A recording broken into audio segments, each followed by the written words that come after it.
Il est là quand l'usine explose et comme tout le reste de l'usine, il va voler à 1 kilomètre plus loin. Il aurait pu découper des personnes au passage, etc. Il a eu entre guillemets le bon goût d'aller se ficher sur le toit d'une voiture qui était dans la cour du lycée Gallieni. Une présentation. Alors Pierre, c'est le prénom. Nicolas, c'est le nom de famille parce que des fois les gens confondent. Journaliste, pendant 35 ans, aujourd'hui à la retraite, je vous ai assez embêté, notamment dans le Sud-Ouest, tous les jours, à présenter des journaux.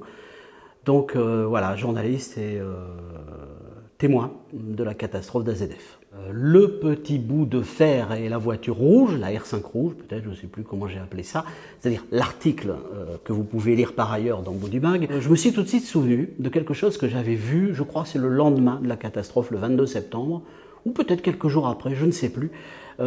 C'était dans ce LEP, le LEP Gallieni, qui est un lycée pour l'automobile, et j'avais trouvé, personne ne me l'avait montré, j'avais trouvé ça tout seul, une voiture dans le toit duquel était planté un bout de fer à béton, c'est-à-dire c'est une histoire vraie, je l'ai vraiment vu, le bout de fer à béton qui avait volé depuis 1 kilomètre plus loin, depuis l'usine AZF, et je l'ai trouvé symbolique de l'histoire d'AZF, parce que il est là au tout début de l'usine, on s'en sert pour construire l'usine, il est là quand l'usine explose, et comme tout le reste de l'usine, il va voler à 1 kilomètre plus loin. Il aurait pu découper des personnes au passage, etc.